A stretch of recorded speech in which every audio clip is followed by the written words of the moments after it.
Imaginez, vous êtes tranquillement installé sur un banc d'amphithéâtre de la fac. Aujourd'hui, c'est cours de chimie. En plein milieu du cours, votre prof sort, comme ça, que les gays devraient être crucifiés en pleine rue, et ça ne semble déranger personne. Enfin, personne, sauf vous, ça vous dérange beaucoup. En fait, ça vous dérange suffisamment pour que vous décidiez d'interrompre le cours et le dire au professeur. Monumentale erreur. Le simple fait d'avoir exprimé votre désaccord avec votre prof va vous coûter cher. Peu après, la police vient vous cueillir en pleine nuit pour vous jeter en prison. Prison où vous allez subir de la torture, aussi bien physique que psychologique. 1 mois plus tard, vous êtes libéré à condition de payer une amende d'environ 2 mois de salaire pour diffusion de valeurs immorales et de pensées anormales qui provoquent et troublent la paix publique et la sécurité nationale. Rien que ça. Maintenant, jouons un petit jeu rigolo. À partir de cette histoire, êtes-vous capable de me dire où ça se passe ? Certains auront peut-être envie de placer cette histoire en Océania, sous le régime de Langsoc, dans le roman 1984 de George Orwell. Alors oui, ça pourrait. Mais perdu, cette histoire n'est pas tirée d'une fiction. D'autres diront alors, facile, ça se passe en Allemagne dans les années 40. Et non. Enfin, si, peut-être, ça a dû arriver aussi. Mais ce n'est toujours pas le cas pour l'histoire que je vais vous raconter aujourd'hui. Malheureusement, cette histoire est non seulement très récente, mais en plus, elle n'est toujours pas arrivée à sa conclusion. Cette histoire, c'est l'histoire vraie de Shérif Gabber.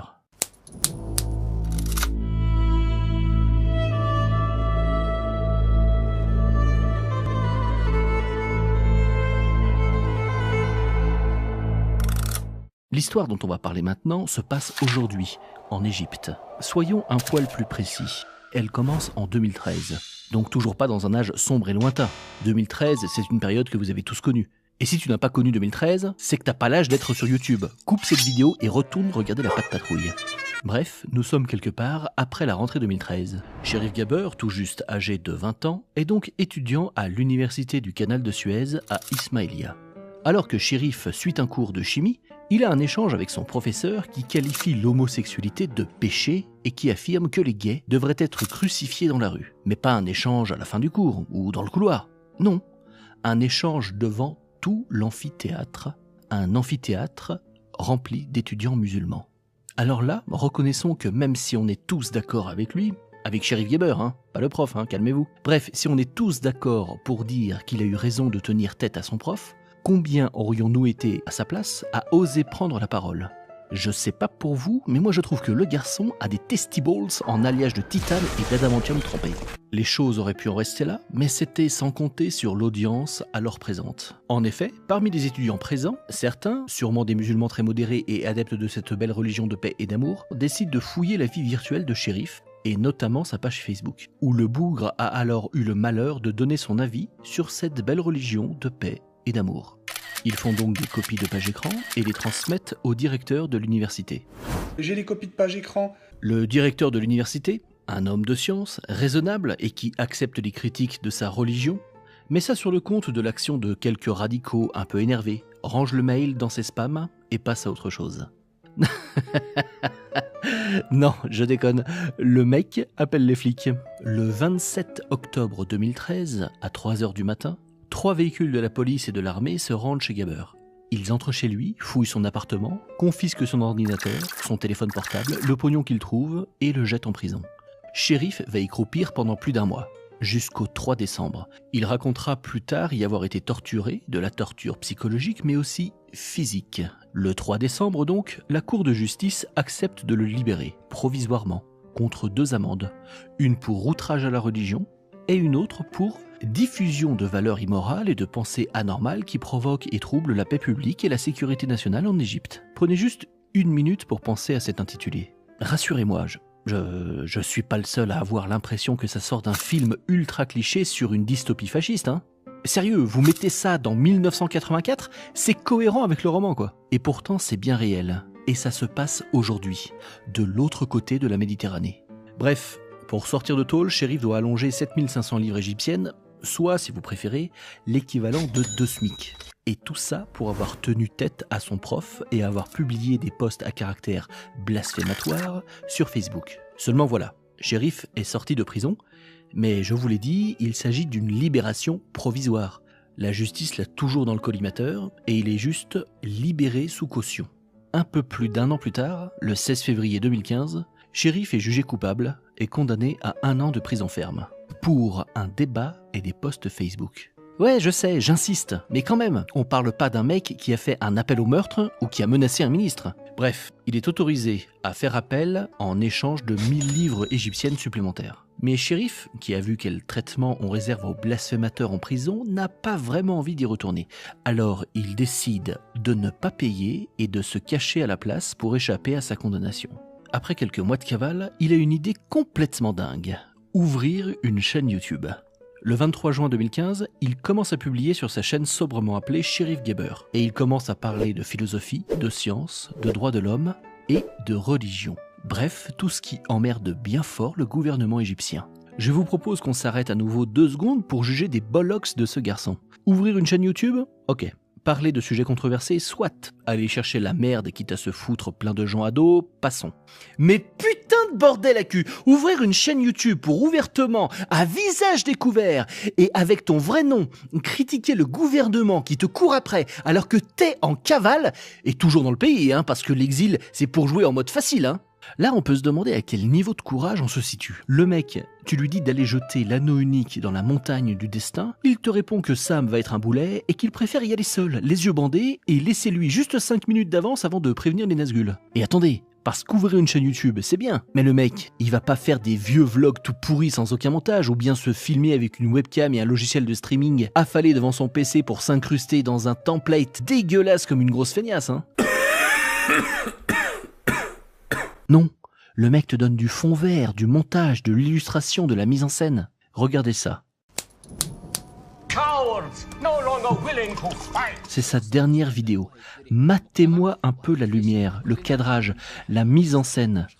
Ce mec est en cavale. Les copains qui vont voir cette vidéo, pensez-y juste 1 seconde la prochaine fois que vous produisez du contenu. Alors attention, c'est pas une critique, calme-toi. Mais je pense que ça fait toujours du bien de garder en tête que des gens qui sont graves dans la dèche peuvent produire ça.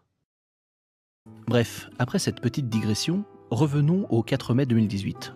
Ce jour-là, Cherif se fait rattraper par les autorités égyptiennes et coffré. Il est relâché 4 jours après, non sans avoir, bien entendu, subi un interrogatoire. Le 3 juillet suivant, Cherif publie une vidéo où il décrit les circonstances de son arrestation, son séjour en prison, et déclare qu'il souhaite continuer son combat pour la liberté de penser et de vivre comme on veut. Malheureusement, pour une raison que j'ignore, la vidéo n'est plus disponible. Il tente alors de quitter l'Égypte, mais sans son passeport qui lui a été confisqué. Comme il le dit dans un tweet du 1er octobre 2018, ça devient franchement compliqué. Fin janvier 2019, il lance un appel en ligne pour l'aider financièrement afin qu'il puisse s'échapper d'Égypte pour rejoindre la Dominique, un pays insulaire des Caraïbes. En juillet 2019, il affirme sur Twitter être de plus en plus désespéré et constamment en danger. Le 11 juillet, il tweet « Je suis sur le point de me suicider. J'ai tout essayé. Je ne vois pas d'espoir. Je ressens vraiment la faim. Maintenant, sortez-moi d'ici, je meurs. »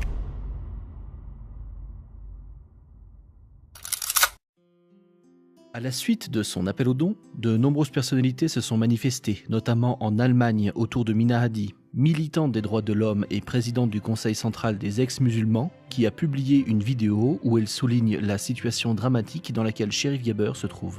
Elle y appelle au soutien des viewers et y demande l'aide du gouvernement fédéral pour permettre à Cherif Geber de vivre libre et en sécurité. Mais le gouvernement allemand ne donnera aucune réponse.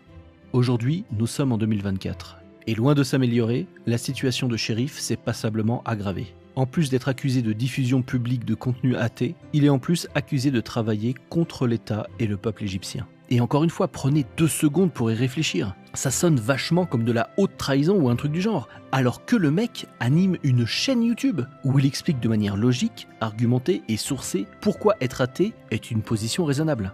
Aujourd'hui, on ne sait pas où Cherif se trouve. Il continue de publier ses vidéos super léchées et pro qui font des centaines de milliers de vues, mais pour combien de temps ? Il est toujours recherché par les autorités égyptiennes, mais si vous cherchez son blaze sur Google Actu, c'est le vide intersidéral. Aujourd'hui, en 2024, le seul moyen de savoir ce qu'il devient, c'est de consulter son compte Twitter.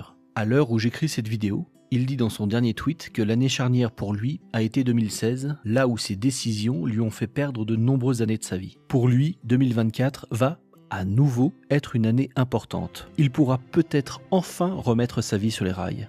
Et tout ça dépend d'une décision fatidique qu'il doit prendre dans pas longtemps. Laquelle ? Il ne le dit pas. Voilà, en 2024, ce qui peut vous arriver à 4 heures de vol de Paris si vous avez le malheur de dire que Dieu n'existe pas. Maintenant que cette vidéo est terminée, vous allez en regarder une autre, puis une autre, ou bien fermer YouTube et faire toute autre chose, et ne plus trop y penser. Et c'est normal. Vous vous êtes ému du sort d'un jeune Égyptien pendant quelques minutes, et maintenant vous allez retourner à votre quotidien.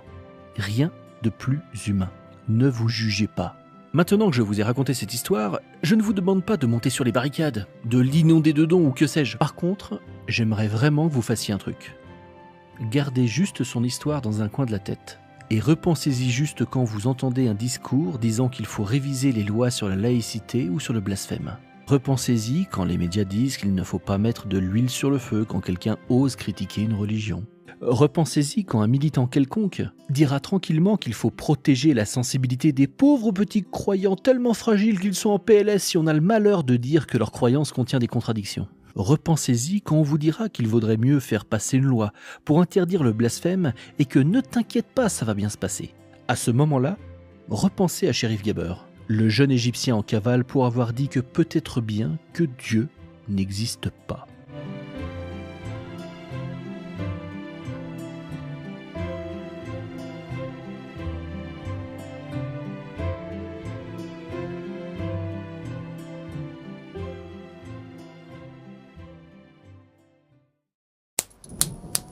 Bon alors calmez-vous, j'ai plusieurs choses à vous dire. Et surtout, si t'as une chaîne YouTube, reste jusqu'à la fin, ça peut t'intéresser. Donc déjà, un immense merci à Matt de la chaîne Geek Concept qui a fait la voix off. Il a aussi une chaîne YouTube Blaireau & Co où il poste les rediffs de ses lives. N'hésitez pas à vous abonner si le cœur vous en dit. Sur le Geek Concept, il parle de science et de technologie. Et sur sa chaîne secondaire, ce sont des rediffs de live Twitch sur lesquels j'interviens de temps à autre parce que, bon, on rigole bien tous les deux. Bon, par contre, méfiez-vous, c'est une saloperie de gauchiste ce mec. Méfiez-vous de ces bêtes-là, moi je vous le dis. Ensuite, merci à Nek, le monteur qui m'a fait cette vidéo pour un prix vraiment dérisoire.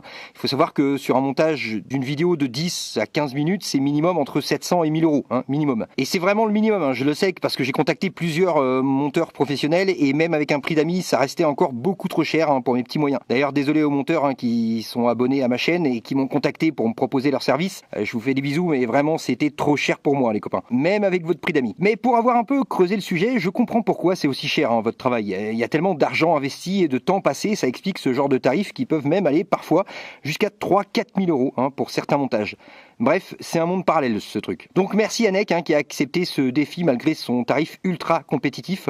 Moins cher, c'était pas possible. Alors pour rien vous cacher, moi je lui ai donné une centaine d'euros, ce qui est vraiment que dalle. Donc si vous voulez le remercier, n'hésitez pas à lui donner un pourboire si la vidéo vous a plu, car vraiment le mec mérite 1 euro, 5, 10 ou plus en fonction de vos moyens. Et en plus, bon, c'est un petit jeune qui débute, donc n'hésitez pas à lui donner de la force. Encore une fois, si vous voulez le remercier, n'hésitez surtout pas. J'ai mis sa page Tipeee en lien sous la vidéo. Ensuite, merci à Astronogie qui lui aussi, c'est un enfoiré de bâtard super sympa, car lui carrément, je l'ai simplement contacté pour savoir combien ça pourrait coûter de payer un mec qui fasse des recherches et un script. Et le mec m'a donné les tarifs pour au final me dire tu sais quoi Jordanix, fais les recherches toi-même, tu me mets ça sur un fichier Google Drive et je te fais le script gratuitement. Voilà, donc le mec m'a fait économiser à peu près 500 balles alors que je n'ai rien demandé. Bref, la routine avec Arnaud. Le mec, tu le connais pas, tu lui poses une question, au final il te propose un truc gratuit. Infernal ce mec, infernal je vous dis. D'ailleurs, si Arnaud t'écoute cette vidéo, tu sais combien ça coûte une Ferrari par hasard? Pour savoir, calme-toi. Et enfin, gros big up à Jack le Fou, la famille, on est là, t'as vu? Aïe, Sartek. Bref, merci à Jack de m'avoir fait découvrir l'histoire de Cherif, c'est grâce à lui si cette vidéo existe. Sinon, Cherif Gaber, je savais pas du tout qui c'était à la base. Et surtout pour ceux qui ont des chaînes YouTube, peu importe votre nombre d'abonnés, si vous voulez la publier aussi sur votre chaîne, n'hésitez surtout pas. La seule chose que je vous demanderai, c'est au minimum, soit dans la vidéo, soit dans un commentaire épinglé, la page Tipeee du monteur qui a fait ce taf de montage et la chaîne de Matt Geek Concept qui a fait la voix off. C'est tout ce que je vous demande. Donc si vous voulez la télécharger et la mettre sur votre chaîne, n'hésitez surtout pas. Et si vous voulez le fichier vidéo original pour éviter de trop perdre en qualité, envoyez-moi un mail à cette adresse, jordanix.pro@gmail.com. Je vous enverrai le fichier vidéo dans les plus brefs délais. Voilà, cordialement, bien à vous, tout ça. Et pour la miniature, voilà, vous réutiliserez la mienne, soit vous en faites une à votre goût. Bref, une sombre affaire. Et toi, mon petit bonhomme, t'en penses quoi finalement de tout ça? Parce que moi,